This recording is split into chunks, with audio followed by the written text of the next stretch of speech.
The first thing Ye-jun learned after the accident was silence. Not the peaceful kind that wrapped itself gently around a person at night, but the suffocating, echoing silence that followed everything he could no longer do. It filled the vast glass mansion like a mocking presence, hovering in corners, clinging to the walls, pressing against his ears when the nurses left and the doors clicked shut behind them. Once this house had been loud. Footsteps had moved with purpose. Phones had rung constantly. Assistants had spoken in hurried whispers. Laughter, his fiancée's laughter, had bounced off marble floors and high ceilings, filling the space with life. Now, there was only the mechanical hum of medical equipment and the slow, uneven sound of Ye-jun's breathing as he sat in his wheelchair, staring at the floor he no longer trusted. At 30, Kang Ye-jun had been everything the world admired. A billionaire tech entrepreneur. The youngest CEO to take his family's multinational company global. Sharp-minded, disciplined, impossibly composed. Magazines had called him the man who never stumbled. And then he did. The accident happened on a rain-soaked highway just outside Seoul, late at night, after a board meeting that had stretched longer than planned. The car had spun. Metal had screamed. Pain had arrived in waves so violent he had blacked out before he could even understand what was happening. When he woke up, the world felt lower. Hospital lights glared down at him like interrogators. Doctors spoke in careful tones. His mother cried quietly at his bedside, gripping his hand as though afraid he would disappear. "You're alive," she kept saying. "Thank God you're alive." But Ye-jun didn't feel alive. Not when he tried to move his legs and nothing happened. Not when the doctor explained spinal trauma, nerve damage, rehabilitation, possibilities that sounded like polite lies. Not when he realized that standing, something he had done without thinking for 3 decades, was no longer guaranteed. The anger came later. It arrived slowly, then all at once. It came in the form of shattered glass when he flung a cup across the room because a nurse smiled too kindly. It came as sharp words, cruel words, words designed to wound because he himself was bleeding inside. "Get out!" he snapped at another nurse, his voice cold and venomous. "You're useless. All of you." She froze, startled, then bowed slightly, murmuring an apology before hurrying out with trembling hands. They always left. Some cried. Some looked angry. Some tried to stay professional. None lasted more than a week. Ye-jun wanted them gone. He wanted everyone gone. The alcohol came next. At first, it was just a drink at night to dull the ache in his legs and the noise in his head. Then it became a bottle. Then 2. The burn down his throat felt like control, something he could still choose. "Sir, you shouldn't mix alcohol with your medication," a nurse once said carefully. He laughed bitterly and swept the tray off the table, pills scattering across the floor. "I don't need your instructions," he roared. "Pack your bags and leave my house." She left that same day. His fiancée stayed for a while.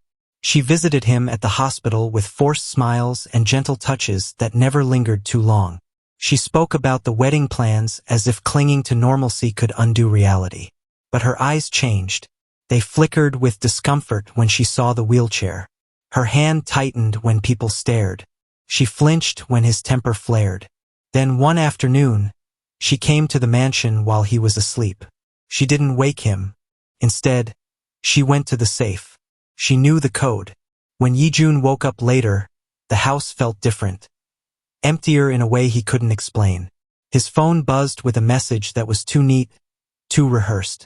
"I need time. I can't do this right now. I'm sorry. Time." He laughed so hard it turned into a sound that almost resembled a sob. Later, his accountant confirmed what he already suspected. Money was gone. A lot of it. "She transferred it gradually," the accountant said carefully. Before leaving, Ye-jun stared at the window, watching the city lights blur. "Let her go," he said flatly. And just like that, another part of his life collapsed. His mother tried. Oh, how she tried. She visited every day, bringing homemade soups, sitting beside him, rubbing his shoulder gently as if he were still a child. "You must do your exercises," she pleaded softly one evening. "Just try." He shrugged her off. "What's the point?" he snapped. So I can fall again? So I can hope and be disappointed. Tears filled her eyes, but she didn't argue. She only nodded and stood, gathering her bag. One afternoon, after yet another nurse quit, his mother left the house with a heavy heart. She drove aimlessly, grief pressing down on her chest, until she pulled into a mall parking lot without really thinking. She sat in the car, hands gripping the steering wheel, breathing unevenly. My son is breaking, she thought helplessly, and I don't know how to save him. The pain in her chest tightened suddenly, sharp, alarming. She leaned forward, pressing a hand against herself, panic rising. Breathe, a voice said gently. She looked up to see a young woman standing beside her car. Tall, beautiful, dark skin glowing under the sun. Concern etched across her face. You're holding too much tension here, the woman continued, pointing lightly. Try loosening your shoulders. Slow breaths. She demonstrated, calm and reassuring. Reluctantly, Ye-jun's mother followed her instructions. The pain eased. Surprised, she looked at the woman again. Thank you. How did you know? The woman smiled softly. I'm a nurse, properly trained. Something clicked. A fragile, desperate hope. Would you consider working for a private patient? She asked quickly, afraid the woman might disappear if she waited too long. My son. The nurse hesitated. Is he difficult? Her honesty made Ye-jun's mother smile sadly. Yes, she admitted.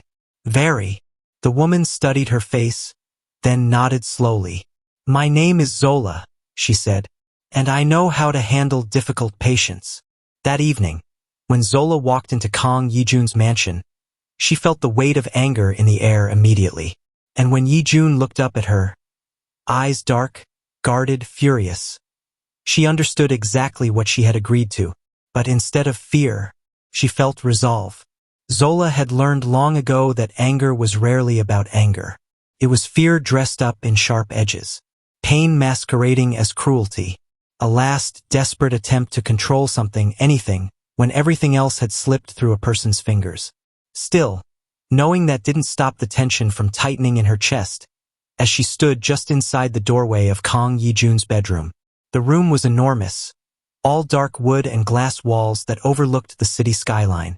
Sunlight poured in through floor-to-ceiling windows, illuminating expensive furniture that now felt unused, untouched, like a life paused mid-sentence. At the center of it all sat Ye-jun. His wheelchair was angled slightly toward the window, his back rigid, shoulders squared like armor. He wore a black shirt, sleeves rolled up, his hair slightly unkempt in a way that suggested he no longer cared who saw him. He didn't turn around when she entered. You can leave, he said coldly. I didn't ask for another nurse. Zola closed the door behind her gently. I wasn't hired by you, she replied calmly. Your mother did. That caught his attention. Slowly, he turned his head, eyes narrowing as they landed on her. He expected the usual. Hesitation, nervousness, false politeness. Instead, he found himself looking at a woman who stood tall, hands relaxed at her sides, expression composed but alert. She didn't look intimidated. She didn't look pitying. She looked present. I don't care who hired you, Ye-jun snapped. You won't last. Zola met his gaze without flinching. That remains to be seen. Something in her tone, steady, unbothered, irritated him immediately. He grabbed the glass sitting beside him and flung it across the room. It shattered against the wall. Get out, he shouted. Now. Zola glanced at the broken glass, then back at him. I'll clean that up, she said evenly. But first, you're due for medication. Ye-jun stared at her, stunned. Every other nurse would have jumped, apologized, left. This one walked toward the bedside table like nothing had happened. Stop, he barked, reaching for another object. I said leave. She stopped, but not because of his command. She stopped because she chose to. You're angry, Zola said quietly. I get that, but throwing things won't change your condition. His jaw tightened. You don't know a damn thing about my condition. She nodded once. You're right. I don't know what it feels like to lose control of your legs. But I do know what it feels like to lose a future you planned your whole life. That gave him pause. Just for a second. Then his anger surged back stronger. Don't psychoanalyze me, he snarled. You're just like the rest of them. Here for the money. Zola didn't argue. She simply placed the medication on the table and stepped back. I'll be downstairs, she said. You can take it now or later. But I'll be here. And then she left the room. Ye-jun stared after her, confusion simmering beneath his rage. She didn't slam the door. She didn't cry. She didn't quit. Downstairs, Ye-jun's mother watched Zola carefully as she calmly swept up the broken glass, her movements efficient and unhurried. He threw that at you, she said anxiously. You don't have to stay. Zola smiled softly. I know. Most don't, the older woman whispered. Zola's smile faded slightly. Most don't understand that anger is part of healing. Upstairs, Ye-jun sat rigid in his chair, staring at the pills on the table. He hated that she had left the choice to him. Eventually, grudgingly, he swallowed them. The first week was war. Ye-jun refused physical therapy, refused exercises, refused to eat properly, refused to acknowledge Zola's presence unless it was to lash out. He insulted her accent. He mocked her calm. He accused her of enjoying his humiliation. Zola absorbed it all with remarkable composure. When he yelled, she lowered her voice. When he cursed, she responded with facts. When he threw a pillow at her head, she caught it and placed it neatly back on the bed. You enjoy this? He demanded one afternoon, breath sharp with frustration. Watching me like I'm some broken experiment? Zola met his glare. No, I enjoy helping people remember who they are. He laughed bitterly. You're wasting your time. Maybe, she replied, but it's my time to waste. What truly enraged him was that she didn't try to force hope down his throat. She didn't promise miracles. She didn't lie. Instead, she spoke of effort, of patience, of possibility, not certainty. You may walk again, she said once as she adjusted his leg brace. Or you may not. But refusing to try guarantees one outcome. That night, when he reached for the alcohol bottle, it wasn't there. He wheeled into the hallway, fury blazing. Where is it? He demanded. Zola stood by the cabinet, arms crossed. Not aggressively, but firmly. I poured it out. His eyes darkened dangerously. You had no right. I did, she said. As your nurse. You think you can control me? He shouted. No, she replied. I think you're sabotaging yourself. Silence fell between them, heavy and electric. For the first time, Ye-jun didn't throw anything. He just stared at her. And for the first time, he felt something crack. Days turned into weeks. Slowly, painfully, Zola began incorporating small exercises. Flexing toes. Lifting legs with assistance. Breathing through pain instead of drowning it in alcohol. He complained every step of the way. But he did it. One afternoon, exhausted and sweating, Ye-jun slumped back in his chair, chest heaving. This is pointless, he muttered. Zola handed him a towel. You did more today than yesterday, he scoffed. That's not an achievement. It is, she said gently. Progress doesn't announce itself loudly. Their eyes met. Something shifted. That night, Ye-jun noticed something unsettling.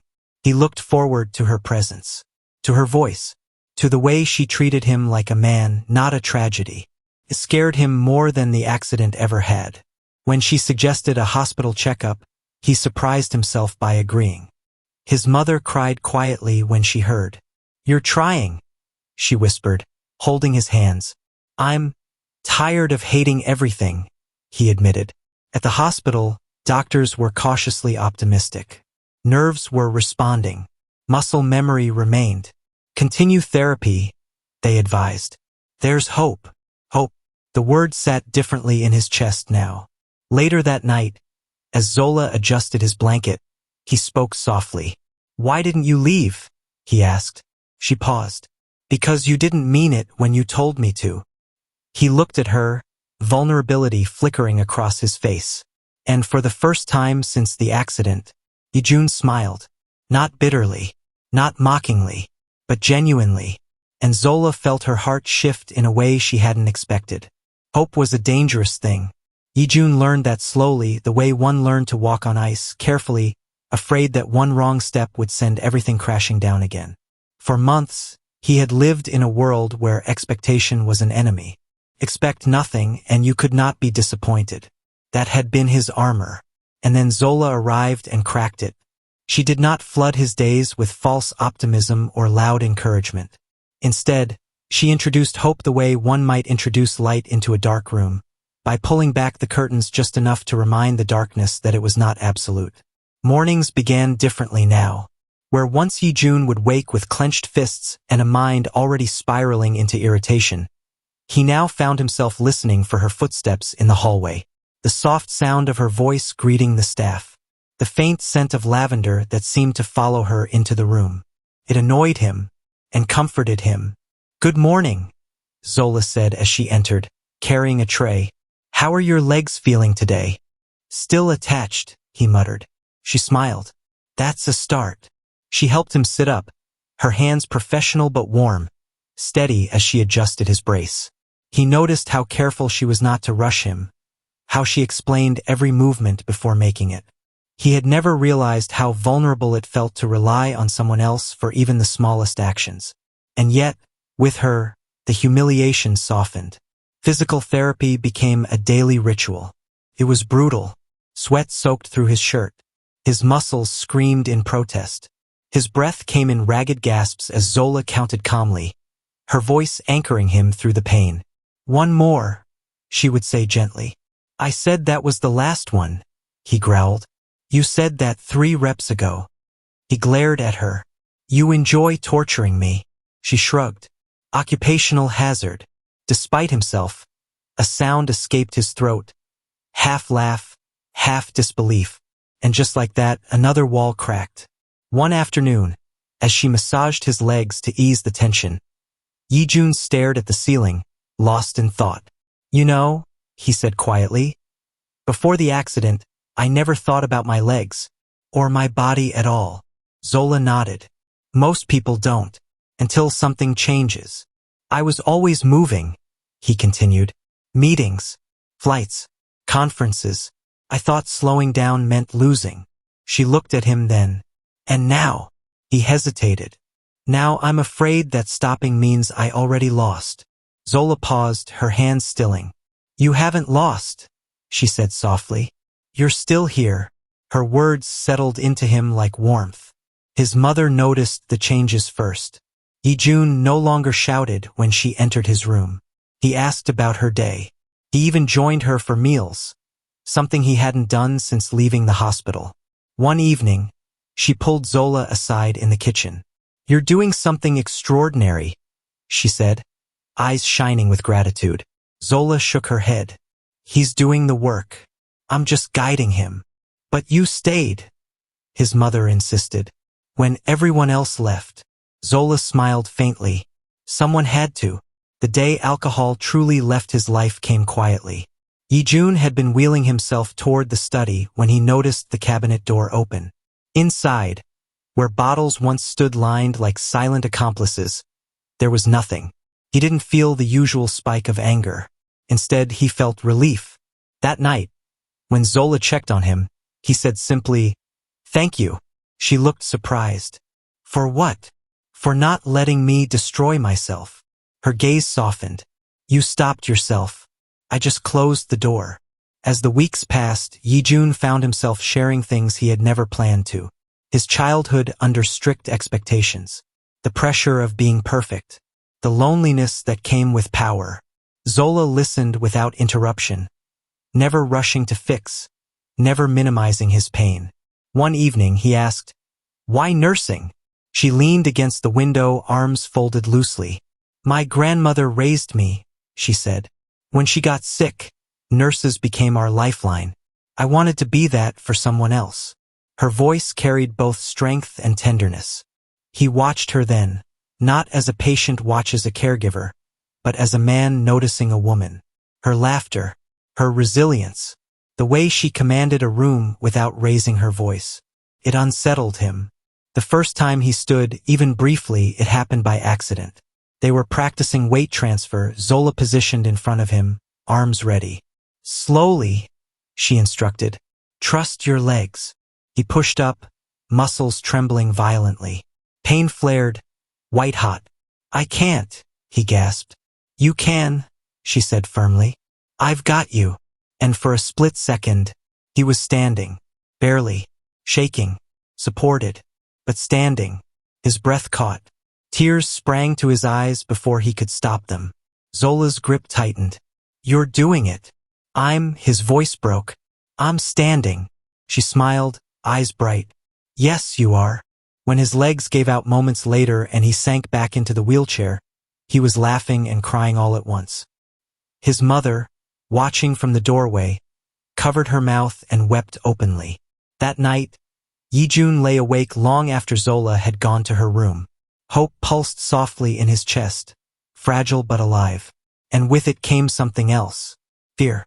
Because the more he hoped, the more he realized how much he cared. About walking again.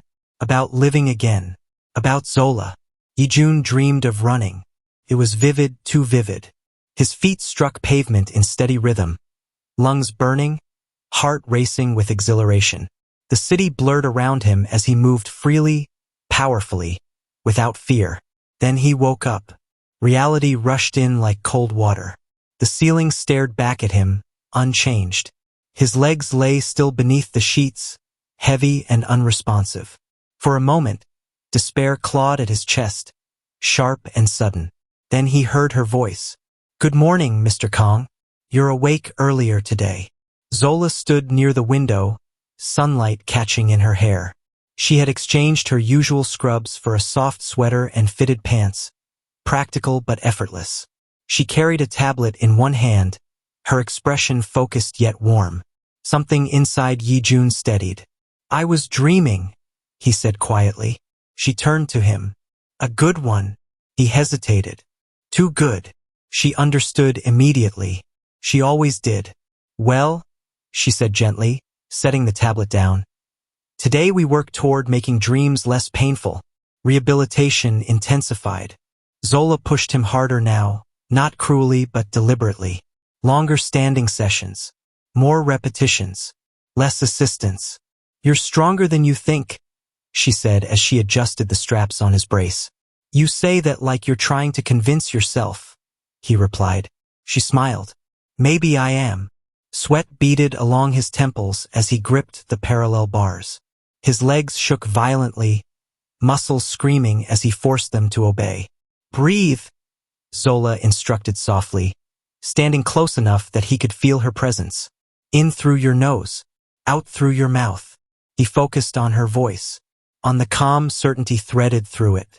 Minutes passed. Agonizing, triumphant minutes. When he finally sat back down, exhausted beyond words, she handed him water and wiped his forehead with a towel. The intimacy of the gesture startled them both. Their eyes met. The air shifted. Zola stepped back first. Rest, she said, her voice slightly more clipped than usual. We'll continue later. Ye-jun watched her retreat, confusion tightening in his chest. That afternoon, while Ye-jun slept, his mother invited Zola for tea in the garden.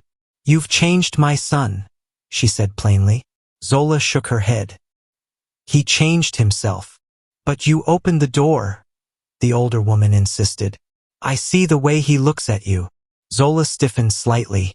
He's vulnerable. That can feel like attachment. Or love, his mother said gently. Zola smiled, but it didn't reach her eyes. I'm his nurse. And you're a woman, she replied softly. Be careful not to deny what's growing. Zola looked away unsettled. She had sworn never to cross that line. Ye-jun noticed the change that evening. Zola became more distant, still kind, still attentive, but careful, too careful. She avoided prolonged eye contact, kept her touch strictly clinical, ended conversations sooner. It irritated him more than he expected. Did I do something wrong? He asked abruptly during dinner. She paused. No, Then why are you treating me like I'm contagious? Her gaze snapped to his, startled. I'm not. You are, he pressed. You've been different all day. Silence stretched between them. Finally, she exhaled slowly. Because lines exist for a reason. His chest tightened. What lines? The ones that protect us, she said quietly. He leaned back, studying her. From what? She didn't answer. The rejection from the business world came a week later.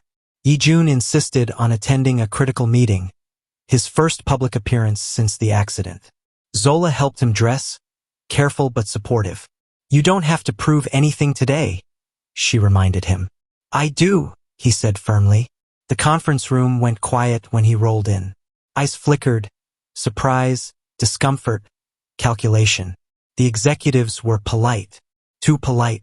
The project proposal was solid, his vision unmatched. But when the meeting ended, the verdict was clear. We feel uncertain, one man said hesitantly. Given your current condition. Ye-jun's grip tightened on his wheelchair. You're declining because I can't walk? He asked evenly. They didn't answer. He understood. That night he shattered something again. But this time it was in private.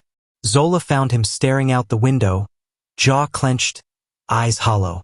They saw me as weak, he said bitterly. Useless. She stepped closer. They saw a wheelchair, not a man. That's all anyone sees now. She placed a hand on his shoulder. I see you. His voice cracked. Then why does that feel like it's not enough? She swallowed hard. Because she was fighting her own feelings too. Later, as Ye-jun lay awake, anger simmering low, he realized something frightening. Zola was no longer just his nurse. She was his anchor, and losing her, emotionally or physically, terrified him more than never walking again. The rejection stayed with Ye-jun like a bruise that refused to fade. Even days later, the words echoed in his mind. Uncertain your current condition. Phrases dressed up in corporate politeness but sharp enough to cut deep. He had built his entire identity on competence, vision, strength.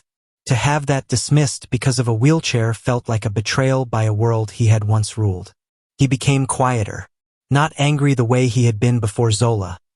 No more flying objects or shouted insults, but withdrawn in a way that unsettled her even more.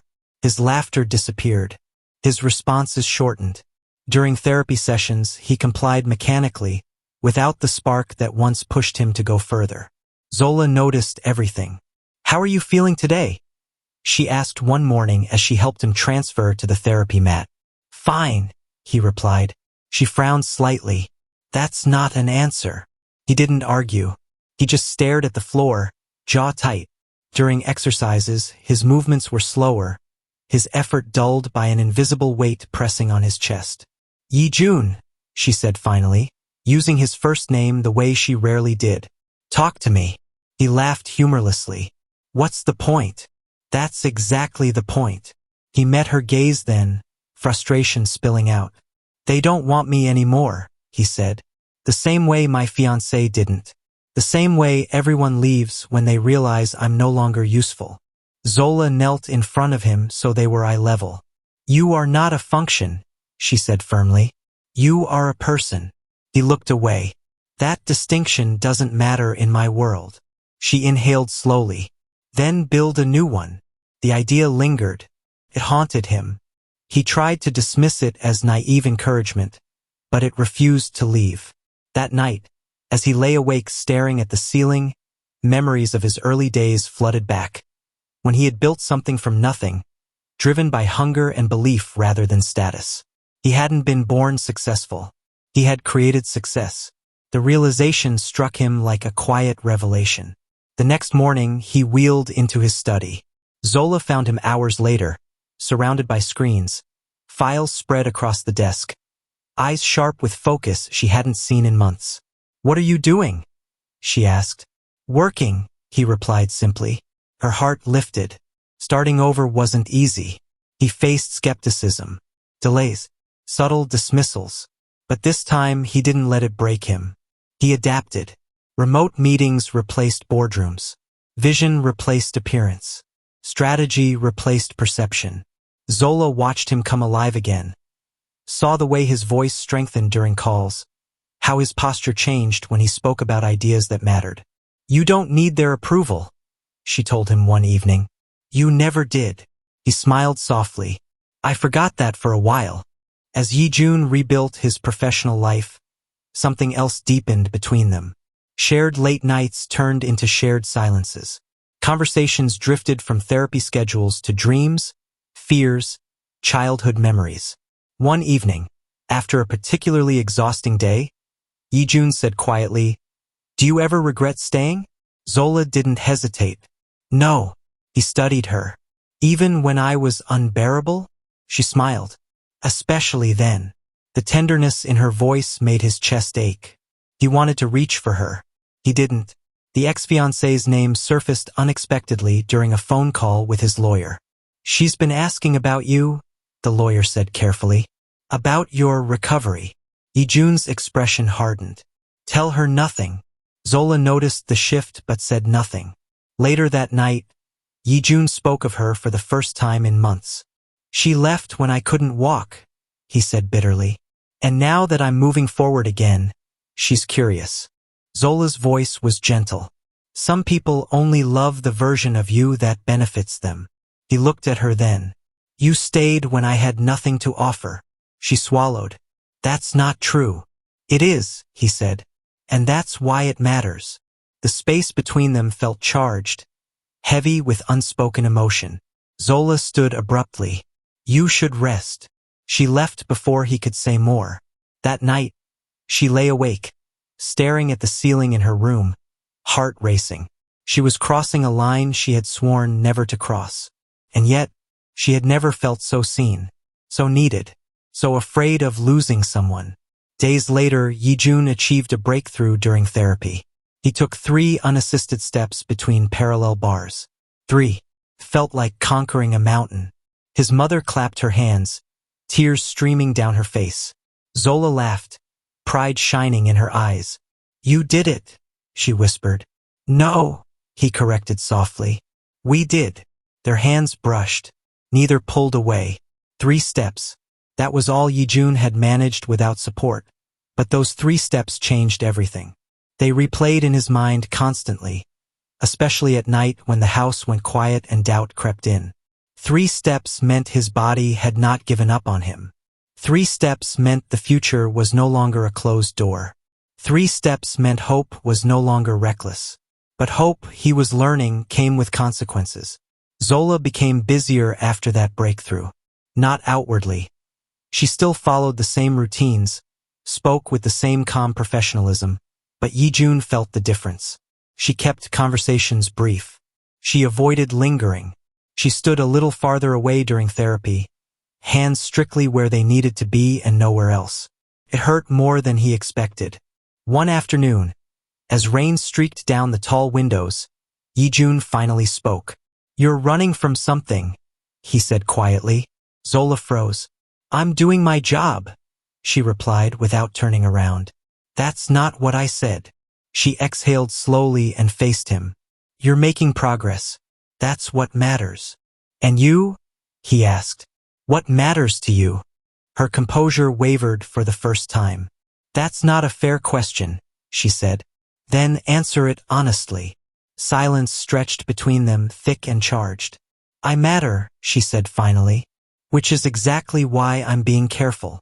His mother noticed the tension too. She watched Ye-jun grow restless, saw the way his eyes followed Zola when she entered a room, how his mood lifted and fell with her presence. One evening, she approached her gently. "You love him," she said softly. Zola's throat tightened. "I care about him." "That's not the same thing." Zola looked down. "It's more dangerous." His mother took her hands. "My son has lost many things. Please don't make him lose honesty too." The words followed Zola all night. The next day, Ye-jun insisted on a longer therapy session. "I can do more," he said stubbornly. "You're already exhausted," Zola warned. "I'm not fragile," he snapped. The old anger flashed briefly, but it wasn't destructive anymore. It was frustration, fear, pride. She nodded. Then show me. They pushed harder. Too hard. His legs gave out suddenly, sending him crashing to the floor. Pain exploded through his body. Zola dropped beside him instantly, panic flooding her usually steady expression. Ye-jun, don't move. I said I wasn't fragile. He hissed through clenched teeth. And I said you were human. She shot back, voice trembling. Her hands shook as she checked him, tears brimming despite her efforts to stay composed. He saw it then. Her fear. For him. Zola, he whispered. Look at me. She did and broke. I can't lose you, she admitted shakily. That's why I've been pulling away. His chest tightened painfully. You won't lose me by caring. I might, she said. If I cross that line. Then maybe the line is wrong. The rain outside thundered, mirroring the storm between them. Zola sat back on her heels, heart racing. I stayed because you needed me, she said softly. But somewhere along the way, I needed you too. And that scares me. He reached for her hand, slowly, deliberately, giving her time to pull away. She didn't. You didn't save me, he said. You reminded me who I was. I fell in love with you because you saw me when I was at my worst. Her breath caught. Ye-jun, I don't expect anything, he continued.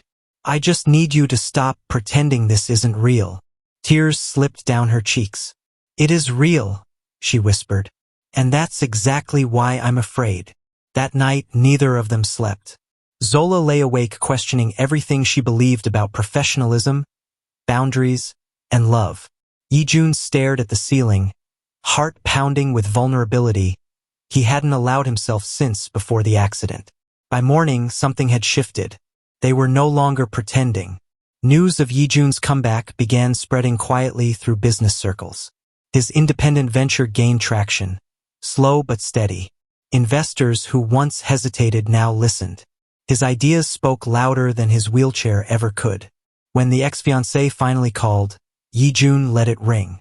He felt nothing. Zola noticed and smiled faintly. Later that week, during therapy, Ye-jun stood again. This time longer, stronger. When he sat back down, breathless but triumphant, he looked at Zola with quiet certainty. I'm not afraid anymore, he said. Of walking? She asked. Of loving, he replied. Her heart thudded painfully in her chest. And for the first time, she didn't look away. The call came on a Tuesday morning. Ye-jun stared at his phone as it vibrated on the desk, the unfamiliar number blinking insistently. He had been reviewing projections for his new company, numbers that, for the first time in months, looked promising. The rhythm of progress steadied him, grounded him. But something about the call made his chest tighten. He answered. Ye-jun, a familiar voice said softly. It's me. The world seemed to tilt. His ex-fiancée's voice carried a practiced warmth, as if time had softened the damage she'd done. As if she hadn't emptied his accounts and walked away when he could no longer stand. What do you want? He asked calmly. There was a pause. I heard you're doing better. He almost laughed. I am, he replied. What does that have to do with you? I was worried about you, she said quickly. I always cared. The lie slid easily off her tongue. Ye-jun felt nothing but clarity. Don't call again, he said and hung up. Zola, standing nearby reviewing his exercise chart, looked up. Everything okay? She asked. Yes, he said simply. Everything is exactly how it should be.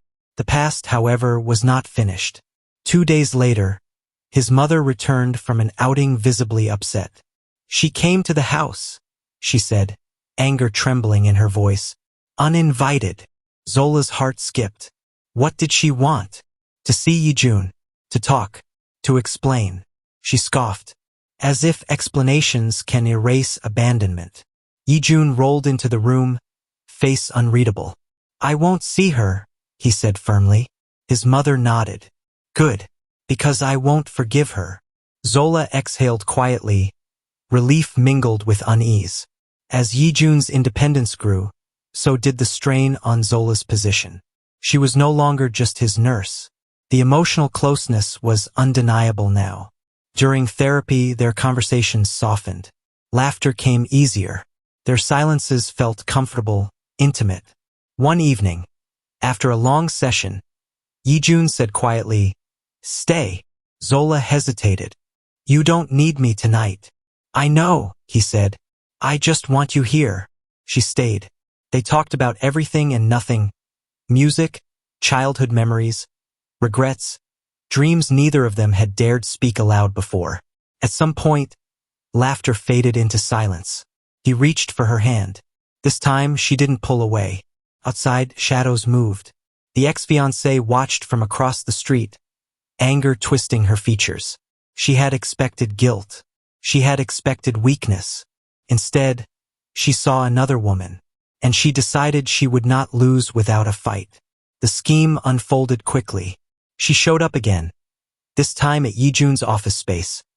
Tears in her eyes, voice trembling. "I'm pregnant," she announced. Ye-jun stared at her in disbelief. "That's impossible," he said flatly. "We haven't been together."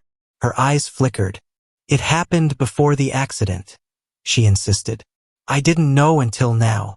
Zola, standing in the doorway, felt the words hit her like ice water.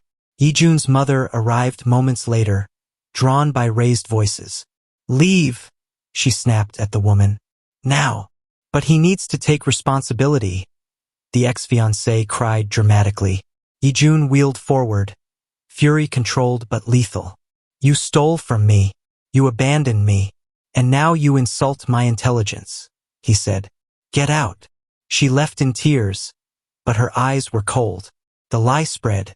Whispers followed Ye-jun's name. Speculation crawled through social circles and business networks alike. Zola felt the weight of it deeply, not because she doubted him, but because she feared the damage it could do. One night, she stood by the window in her room, heart heavy. "I don't want to be the reason things get harder for you," she said softly when Ye-jun joined her. "You're not," he said immediately. "She's using me as an excuse," Zola whispered. "As a villain." Ye-jun took her face gently in his hands. "Look at me," he said. "You are my strength, not my weakness." Tears slipped down her cheeks. That night, they crossed the line completely. Not in haste, not in regret, but in truth. Far away, the ex-fiancé's lies began to unravel. The man she had actually been with demanded answers. Money was gone, and time was running out. The rumor did not explode. Crept. It slithered through social circles and business lounges, whispered over wine glasses and behind polished smiles. A former fiancé. A billionaire recovering from an accident. A sudden pregnancy. People loved a story that mixed tragedy with scandal. Ye-jun felt it immediately. Emails that once arrived promptly slowed. Invitations softened into "we'll get back to you." Investors who had begun to show interest now watched from a careful distance, weighing risk against opportunity. For a brief moment, the old fear tried to return. Not again. But this time something was different. This time Ye-jun did not face it alone. Zola noticed the shift before he said anything. She noticed it in the way his shoulders stiffened during calls. In the pauses between sentences when he should have been confident. In the way he stayed awake long after midnight, staring at figures on his laptop without really seeing them. One night, she closed the computer gently. "That's enough," she said. He looked up. "I can't afford to slow down." "You can't afford to break either," he exhaled, rubbing his face. "She's trying to erase everything I've rebuilt." Zola sat beside him, close but not overwhelming. "Then don't let her control the narrative." He frowned. "You think I should respond?" "I think the truth deserves a voice," she said quietly. The next day, Ye-jun called his lawyer. Not with panic, with precision. "Find everything," he instructed calmly. "Financial records, medical timelines, travel dates, and the man she's actually involved with." The lawyer paused. "You're sure?" Ye-jun glanced at Zola standing by the window, sunlight outlining her strength. "I'm done being afraid," he said. Meanwhile, the ex-fiancé's world was unraveling fast. The man she had truly been with, wealthy but reckless, had already grown suspicious. When the money she'd stolen from Ye-jun dried up, so did his patience. You said you had a future secured, he snapped during one heated argument. Where is it? She said nothing, because there was nothing left. Desperate, she pushed harder on the lie. She filed a legal notice. Claim of responsibility. That was the moment Ye-jun's mother lost all restraint. She will not humiliate my son again, she said coldly. Not after what she did. For the first time since the accident, Ye-jun saw rage in his mother's eyes. Not fragile grief, but fierce protection. The confrontation happened in a lawyer's office. Neutral ground. Cold lighting. Truth waiting patiently. The ex-fiancé arrived dressed carefully. Soft colors, trembling hands, eyes already shining with rehearsed tears. Zola did not attend. That had been Ye-jun's decision. This is something I must finish myself, he had told her. But she waited. Medical records were presented. Dates. Proof. A doctor's statement made it clear. Ye-jun had been physically incapable during the time she claimed conception occurred. Then financial records appeared. Transfers. Withdrawals. Theft. Finally, the man she had actually been involved with was named and contacted. The room went silent. The ex-fiancé's face drained of color. This is harassment, she cried. He's lying. The lawyer slid one last document across the table. A text message. Her words. A confession she didn't realize existed. The silence that followed was devastating. The truth didn't shout. Crushed. When Ye-jun returned home, Zola was waiting in the living room. She stood the moment he entered, searching his face. It's over, he said softly. Her breath caught. Completely? Yes. A pause. She has nothing left. Zola closed the distance between them and wrapped her arms around him. For a long moment, Ye-jun simply stood there. Then slowly, carefully, he hugged her back. This time, he didn't feel broken. He felt whole. The aftermath was swift. The rumor reversed direction. Sympathy replaced suspicion. Respect returned. Investors came back, this time with seriousness, not pity. Ye-jun's company secured its first major independent contract. The celebration was small, intentional. Just his mother, Zola, and a quiet dinner filled with laughter that felt earned. You're walking differently, his mother observed, watching him move across the room with his cane. Because I'm not carrying shame anymore, he replied. Zola smiled, heart swelling. Later that night, on the balcony, Ye-jun stood beside Zola, city lights stretching endlessly before them. I don't know how to thank you, he said. You don't have to, she replied. I do, he insisted. You stayed when lies tried to erase me. She turned to him. You stood when truth gave you the chance. Their hands intertwined naturally now. No fear, no hesitation. Far away, the woman who had tried to destroy him sat alone, abandoned by the man she lied for, stripped of reputation, money, and allies. Karma did not rush, but it never forgot. Success felt different this time. Before the accident, Ye-jun had worn it like armor. Sharp, polished, untouchable. Now, as his new company gained momentum, success felt earned in a deeper way. It no longer defined him, followed him. The contract signing happened on a crisp morning. Ye-jun stood, not for long, not without effort, but long enough. He used his cane, posture steady, movements deliberate. When he reached the conference table, eyes followed him with something close to reverence. Not pity, respect. Zola stood quietly at the back of the room, hands folded, heart pounding as she watched him speak. His voice was calm, confident, and free of desperation. He no longer needed to prove he belonged. He already knew. When the meeting ended, applause filled the room. Ye-jun turned instinctively toward Zola. Their eyes met. That was all he needed. Rehabilitation continued, but it had changed. The exercises were no longer about survival. They were about refinement, strengthening, balance, endurance. You're walking longer distances now, Zola said one afternoon, adjusting his brace. Soon you won't need the cane indoors. He smiled. You're planning my independence already? She met his gaze. That was always the goal. There was a softness in her voice that carried something unspoken. You won't disappear when I no longer need a nurse, he said quietly. She paused. No, she said. I won't. They told his mother together. Not dramatically, not nervously, just honestly. I love her, Ye-jun said simply.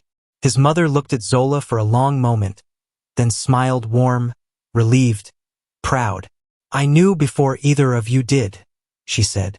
But I wanted you to arrive there on your own. She took Zola's hands. Thank you for loving my son when loving him was difficult. Zola's eyes filled with tears. He loved me first, she whispered. Ye-jun squeezed her hand. Publicly, they remained discreet. Privately, love blossomed in the smallest moments. Morning coffee shared on the balcony. Late-night conversations about the future. Zola teasing him when he overworked. Ye-jun learning to slow down for real this time. One evening, as they walked slowly through the garden, Ye-jun stopped suddenly. What? Zola asked, concerned.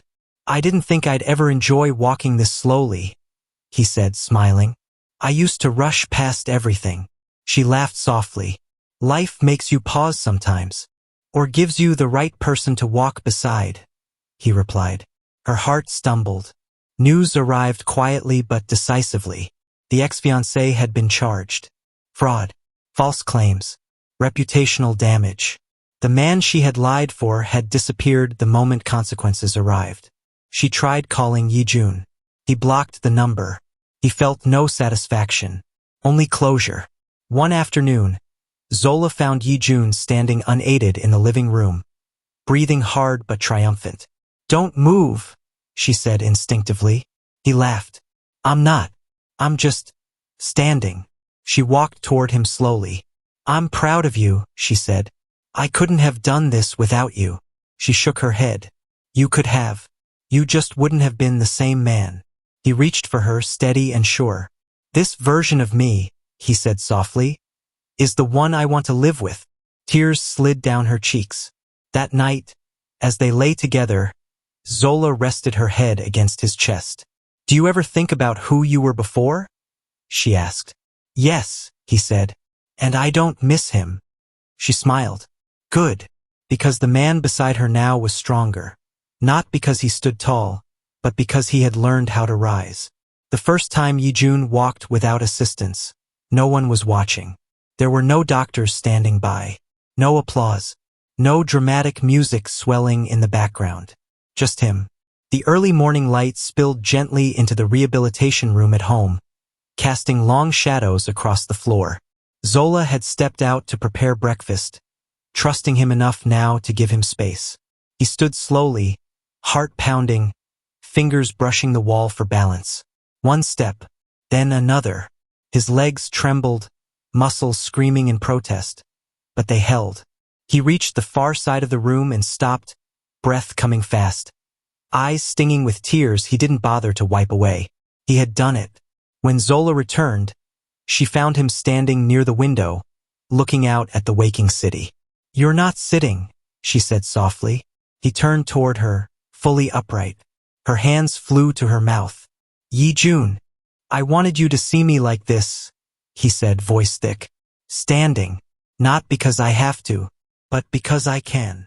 She crossed the room in 3 quick steps and wrapped her arms around him carefully, reverently. I see you, she whispered.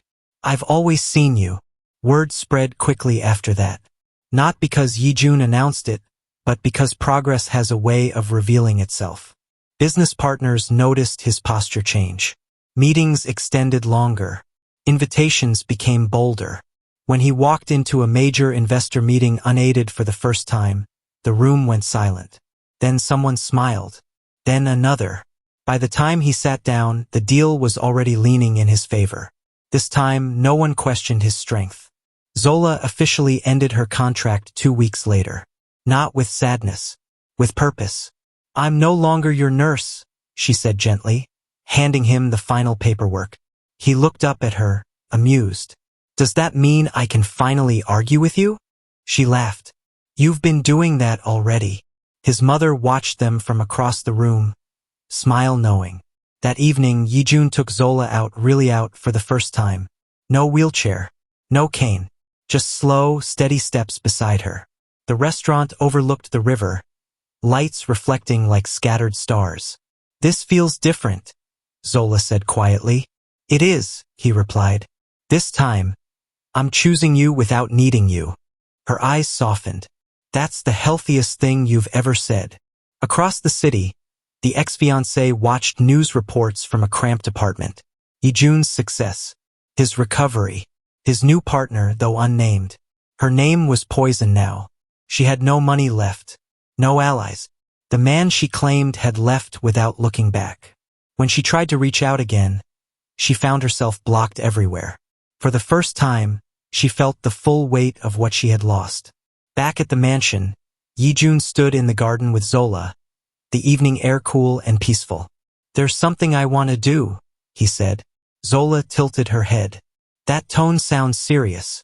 "It is," he said, "but not scary." He took her hands in his. "I spent months thinking my life ended when I stopped walking," he said. "But it didn't. It began again when you walked in." Tears gathered in her eyes. "I don't know what the future holds," he continued, "but I know who I want to face it with." She nodded, unable to speak. He didn't kneel. He didn't need to. He simply pressed his forehead to hers. "Stay with me," he whispered. She smiled through tears. "Always." The world now saw Ye-jun as a symbol of resilience. But Zola saw something more intimate. A man who had learned to stand emotionally before he ever stood physically. And that, she knew, would carry him farther than any fortune ever could. The gala glittered with the kind of restrained luxury Ye-jun once took for granted. Crystal lights shimmered above polished marble floors. Soft music floated through the air as Seoul's elite gathered. Investors, innovators, philanthropists. Once upon a time, Ye-jun would have moved through this space effortlessly, shaking hands, commanding attention without trying. Tonight felt different. Tonight he walked in deliberately, on his own feet, beside Zola. There was a pause, just a beat too long, as people recognized him. Conversations slowed. Heads turned. Not with curiosity this time, but admiration. "He's walking," someone whispered. "And that's her," another murmured softly. Zola felt the weight of attention and instinctively tightened her grip on Ye-jun's arm. He leaned in. "Ignore them," she smiled. "I am." The evening's highlight was Ye-jun's speech. When his name was announced, applause rose immediately, genuine, unrestrained. He made his way to the stage without assistance, each step steady, earned. He didn't rush. He didn't hide. He stood at the podium and let the silence settle. 2 years ago, he began, voice calm and resonant. "I believed my life was over because I could no longer walk." The room went still. "I was wrong. It didn't end. It stripped me down, of pride, of illusion, of people who only loved the version of me that never fell." A ripple of quiet understanding moved through the audience. "I rebuilt my body with discipline. I rebuilt my career with courage. But I rebuilt my life with love." His gaze found Zola in the crowd. "And for that," he continued, "I stand here, not because I am strong, but because I was supported." The applause that followed was thunderous. Zola wiped tears from her eyes. Across the city, in a much smaller room, the ex-fiancé watched the broadcast on a flickering television. The sound was muted. She didn't need to hear the words. The image alone was enough. Ye-jun standing tall, confident, loved. Her phone buzzed with a notification. Case closed. Charges upheld. She slid down against the wall, reality finally unfiltered. This was the end. After the gala, Ye-jun and Zola walked slowly through the quiet streets, the city breathing softly around them. "You were incredible," Zola said. He smiled. "I was honest." They stopped beneath the streetlight. "I have something for you," he said. Her brows lifted. "You already gave a speech." He laughed. "This is private." From his jacket pocket, he pulled out a small velvet box. Zola froze. "Ye-jun, I won't kneel," he said gently. opening it to reveal a simple, elegant ring. Not because I can't, but because what I'm asking doesn't require performance. Her breath caught. I want a life with you, he said. Not as a patient, not as a project, as a partner. Tears spilled freely now. Yes, she whispered. 1,000 times yes. He slid the ring onto her finger, hand steady. The street light shimmered. So did her smile. At home, his mother waited. When she saw the ring, she laughed through tears and pulled them both into a fierce embrace. My son, she said proudly. You chose well. We chose each other, Zola corrected softly. That night, Ye-jun stood at the bedroom window, Zola's arms wrapped around him from behind. I don't miss the old life, he said quietly. Good, she replied. Because this one fits you. He smiled. Tomorrow would come with challenges. But for the first time in a long time, he wasn't afraid of tomorrow. The morning light filtered gently through the curtains, soft and unhurried. Zola woke first. She lay still for a moment, listening to the quiet rhythm of the house, the distant hum of the city, the steady breathing of the man beside her. There was peace here now, the kind that didn't demand anything, didn't rush toward the next achievement. She turned slightly and watched Ye-jun sleep. Even in rest, there was strength in him. Not the sharp, relentless power he once wore like a crown, but something deeper, earned, settled. This was the man he had become. Their wedding was not extravagant. It was intentional. They chose a garden overlooking the sea, where the wind carried the scent of salt and freedom. There were no long guest lists filled with obligations. Only people who had stayed, people who had mattered. Ye-jun walked toward her without a cane.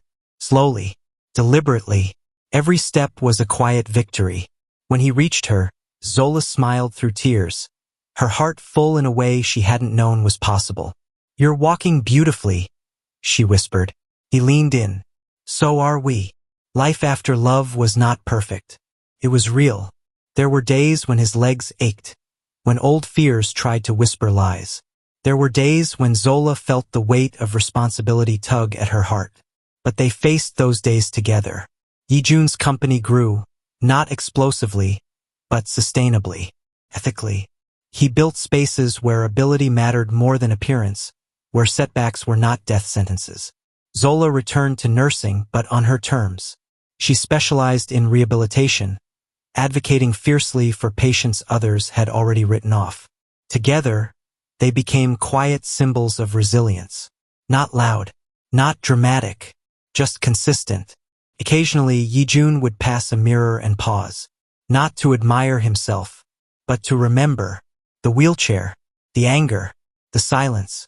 And then he would look at Zola, laughing in the kitchen, focused on something she loved, and he would feel gratitude so deep it almost hurt. Somewhere far away, the woman who had walked away lived a small life filled with regret and what-ifs. She was no longer part of their story, and that was mercy enough. One evening, as the sun melted into the horizon, Ye-jun stood barefoot on the balcony, Zola resting her head against his shoulder. Do you ever think about the accident? She asked softly. Yes, he said, but not as the worst thing that happened to me. She looked up at him. It's the moment that taught me how to stand, he continued. Not on my legs. In my life. She smiled and kissed his cheek. They watched the world grow quiet together. Still standing. Still choosing each other. Still rising. Thank you for watching. If you enjoyed the story, leave us a comment. Also share and subscribe to our channel, and click on the notification bell to get notified whenever a new story is made.